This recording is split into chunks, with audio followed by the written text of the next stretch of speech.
we are as he is in the world.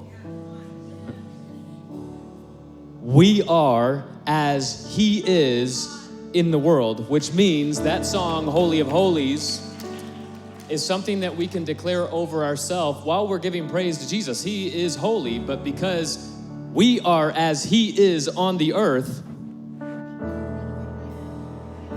it's good news. It's real good news. Did you lose me? There you go. It's real good news. Real good news. Man, it's gonna be a great day today, isn't it? It's still gonna be a great day, right? Hey, big shout out to all our sound people back there. We lost all kinds of power. They've been in here all night, all morning, making sure that things work for us. Can we just give a round of applause to all the people behind the scenes? You gonna clap for them? You gonna say hey? No. It is the family service, and I'm so excited to be here. You can before you have a seat, let me just tell you guys, I'm gonna get her on stage. Pastor Tish is such an amazing woman. I'm so thankful for Pastor Tish pouring into our kids. Can we give a big round of applause for Pastor Tish as she comes to the stage for the first time? Thank you guys. Thank you guys so much. I really appreciate it. I'm really honored to be teaching in this sermon series about honor because it truly is an honor to be here today. So let me get my timer going here so I don't go over. So Pastor Corey said, I'm the children's pastor, and I teach kids at birth all the way up to 4th grade, and I'll tell you, it's an honor just to have that job. So before I get started, I would like for you guys to help me. Can you guys help me out today? Anybody help me? I need for you guys to think of 2 jobs. One being the most ideal job, like sky's the limit. The most ideal job, what you think the best job in the world is. And then I want you to think about a job that is the worst. Okay, everybody got that? I want you guys to hold on to that because we're gonna come back to that, okay? So as I said, I teach every Sunday. I usually teach the kindergarten through 4th grade. And we run about 30 kids in that class.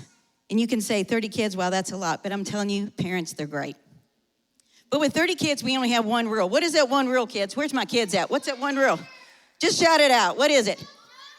Show honor. That is my only rule.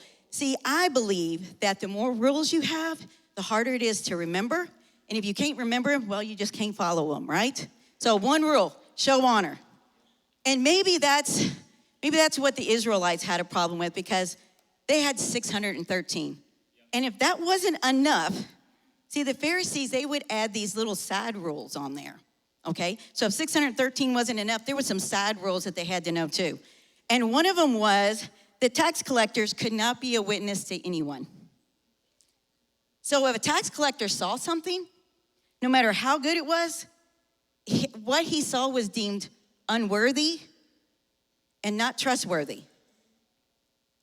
So tax collectors, in the Pharisees' eyes, they were considered traitors. They were called sinners. They were not welcome as part of the Jewish community. They couldn't worship with other people. And some of them even thought they were unclean. So today, I want to talk about tax collectors. And one in particular, his name was Zacchaeus. And you can find everything that you can read about Zacchaeus in Luke chapter 19 in the first 10 verses. And if you're not familiar with Zacchaeus, I believe it's going to be up on the screen. Is it going to be up on the screen? There we go. So I cannot read that all the way back there. So if you guys will give me honor and let me read off my page, I really would appreciate it. Even with my glasses, I can't see those little words. Okay, here we go. Jesus entered Jericho and was passing through. A man there by the name of Zacchaeus, he was a chief tax collector. And his name was Zacchaeus. And he was wealthy. He wanted to see who Jesus was, but because he was short, he could not see over the crowd. So he ran ahead and climbed a sycamore fig tree to see him since Jesus was coming that way. When Jesus reached the spot, he looked up and he said to him, Zacchaeus, come down immediately. I must stay at your house today. So he came down at once and welcomed him gladly. All the people saw this and they began to mutter, He has gone to be the guest of a sinner.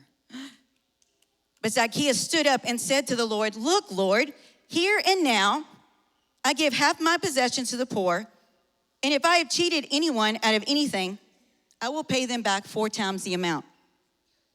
Jesus said to him, today salvation has come to this house, because this man too is a son of Abraham.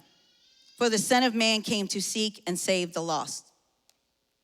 So in these 10 verses, we find out a lot about Zacchaeus.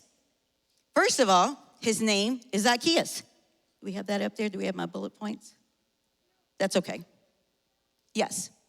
His name is Zacchaeus. And if you guys didn't know, the Greek meaning of Zacchaeus is pure and innocent. What a coincidence. Pure and innocent. He's a chief tax collector, which means he was the boss. He had tax collectors under him. He is very wealthy. That means he had a house and he had servants. See, he lived in Jericho, and Jericho was considered the city of palms. It's about 15 miles northeast of Jerusalem, and a lot of respected people lived there. It was a very affluent area. But yet, people did not like him because he was a Jewish tax collector and he took money for Rome. He was short. The average height for a Jewish male in the time of Jesus was 5'5" to 5'8". So he was short. For Luke to mention that he could not see over the crowds, that meant he was very short. He was resourceful. Being short, he was still able to climb the ranks to be a chief tax collector. He's good at math. To be that successful and resourceful, you had to be good at math. You had to be good at counting money. You had to be good at calculations. So we can assume he was good at math. He could climb a tree. I mean, being short, you had to have the skill and the upper body strength to pull yourself up in those branches. And he was curious. He could have sent any one of his servants or any one of the tax collectors that were under him to go see what all the commotion was. But Zacchaeus went himself. One thought, some scholars believe, that maybe Zacchaeus was one of them that went to go visit John the Baptist and heard John the Baptist preach. And John the Baptist said, hey, there is one coming greater than me. So perhaps that's why Zacchaeus was so curious. Zacchaeus, he is ready. He is ready and willing to bring Jesus to his house and to honor him with his hospitality no matter what the crowd said. He makes a bold statement. Here and now. Turn to your neighbor and say, here and now. Here and now I give half of my household, half of it. These words would not only affect Zacchaeus, but his whole household. And they were going to affect a lot of other people too. They were going to affect the poor and those who really needed. And he was going to pay back 4 times the amount, 4 times. I mean, we already said Zacchaeus was good in math. So 4 times, he had to be able to do that. And he was Jewish. We know that because it mentions he comes from the same lineage as Abraham. But he was an outcast of his own people because he was a false witness and a thief. Again, in 10 short verses, we can learn a lot about Zacchaeus. But what we don't know is why Zacchaeus decided to be a tax collector.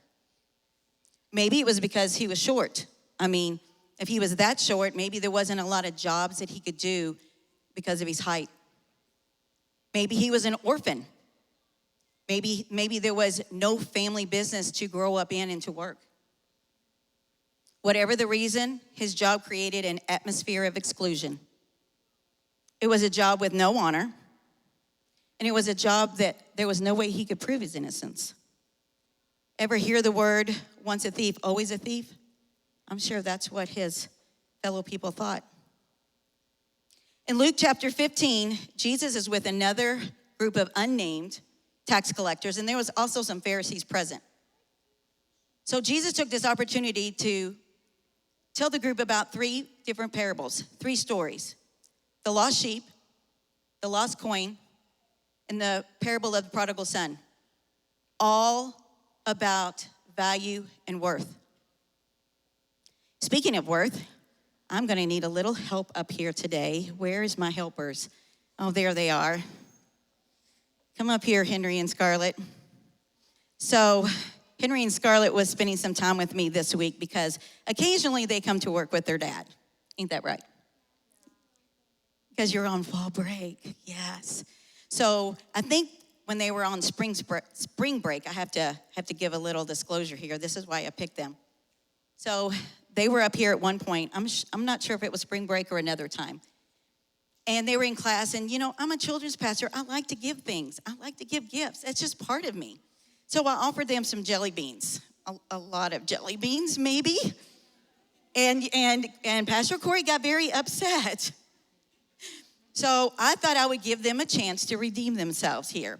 So I told them I was going to bring them up on stage, and they were going to help me, and I was going to offer them candy, and they were going to be like so proud. They were going to tell their dad, "No, I don't want candy." Right? So I've got this candy here, but I want to give a disclosure because it's going to be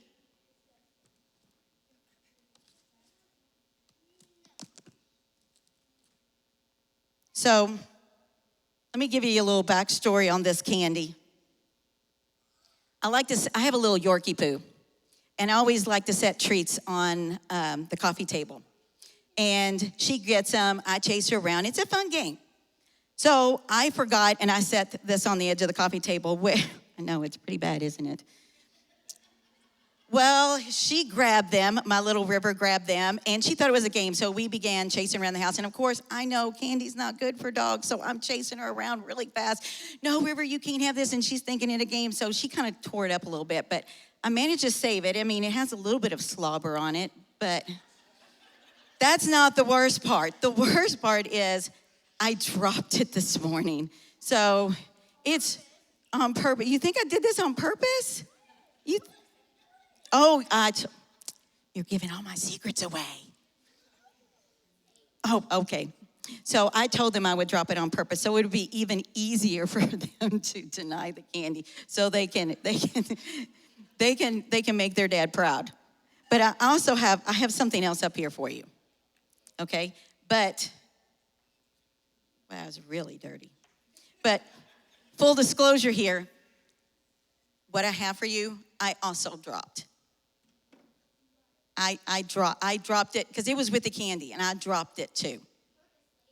No, I didn't purposely drop this, but I did drop this. And you probably don't want it either, so, but it's a $20 bill, but see how dirty it is? See, there's only one $20 bill. If you all take this, you'll have to share it, you'll have to split it, but literally don't split it in half, okay? But you all don't want this because it's dirty, right? A Lambo? I don't think you could buy a Lambo with $20. But you're telling me, wait a minute, because I want to get this. Money is more valuable, but this is dirty money. This is, see how, do you think it'll still spin?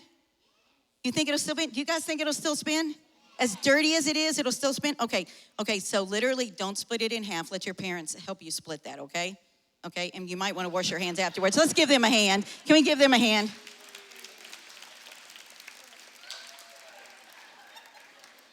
Oh my, I should have had two, I guess. See, with honor, we tend to give it more freely when we recognize the value. See, those kids recognized this had no value. But as dirty as that money was, it still had some value, right? Because, and we can say that Jesus recognized the value of Zacchaeus when no one else did. His own tribe, his own flock, made it very clear that Zacchaeus was unworthy to dine with.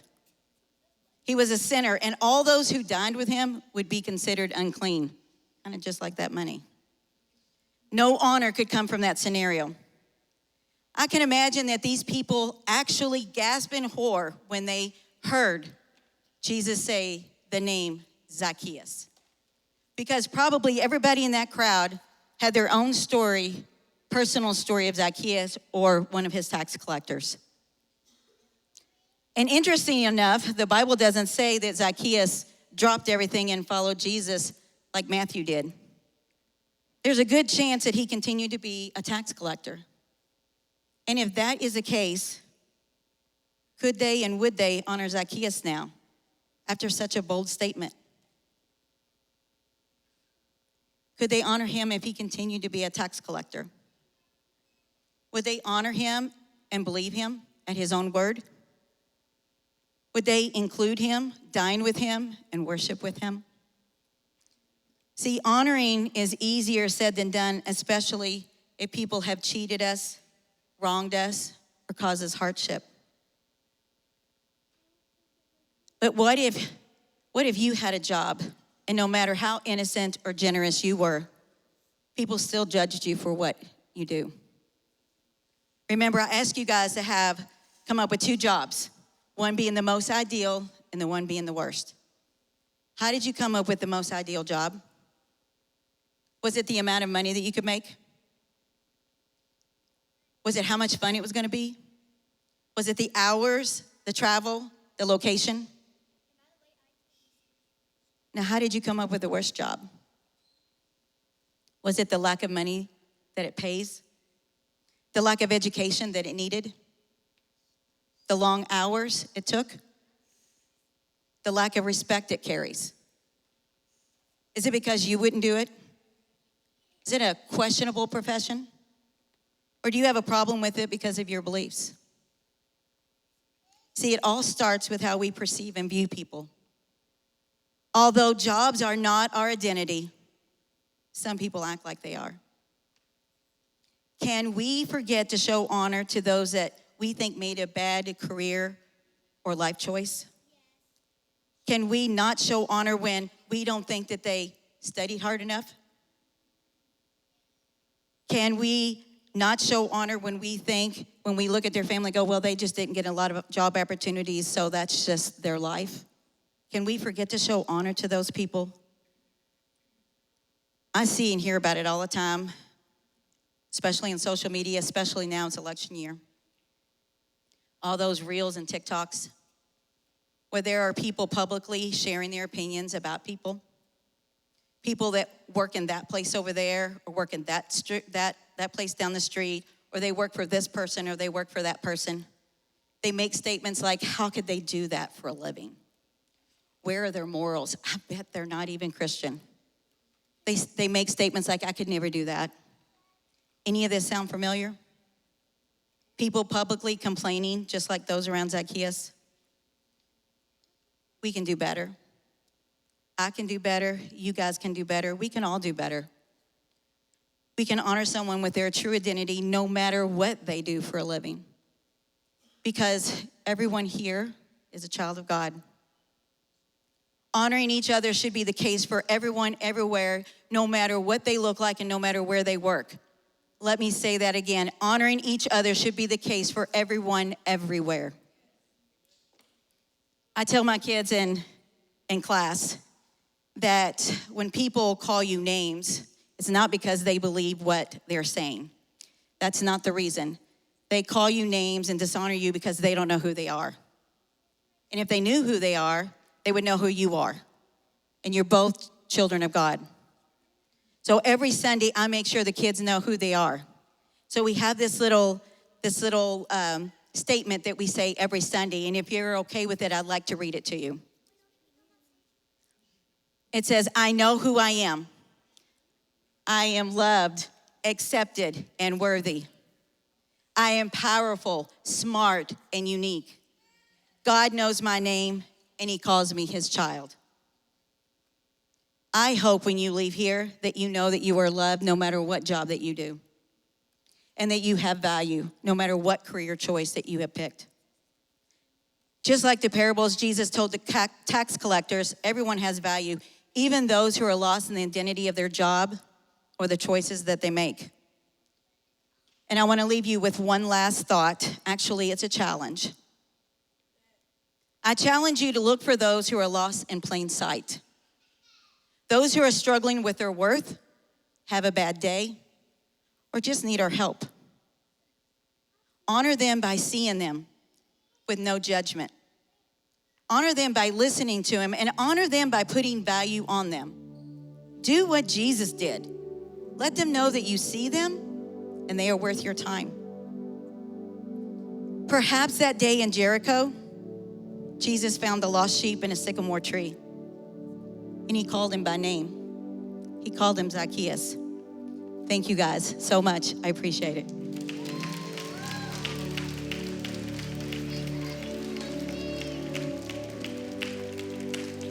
Oh, you don't get off that easy. Hey, I think it was pretty cool. I was watching some of the kids. I think they wanted to say the statement with you. Should we get them up here? No, not get them up here. Let's just, hey kids, from where you're seated. You want to go over that statement and yell it out loud? Oh, yeah, all right. Oh, okay, hold on. We're going to count 1, 2, 3. No.